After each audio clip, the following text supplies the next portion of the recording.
Welcome to MiConvert. In this tutorial, I will show you how to convert PCD files to 3ds format, completely free and online. Open your browser and search for PCD to 3ds MiConvert.com. Click on the first result to go straight to the converter.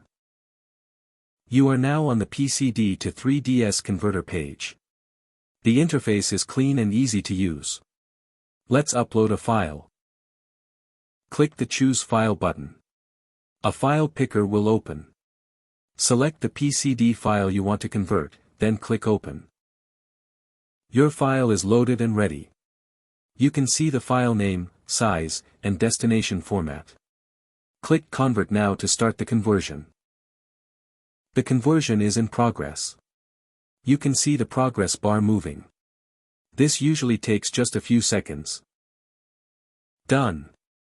Your file has been successfully converted. Click Download to save the 3ds file to your computer. That's it. Visit MiConvert.com for more free conversion tools. Subscribe for more tutorials. Thanks for watching.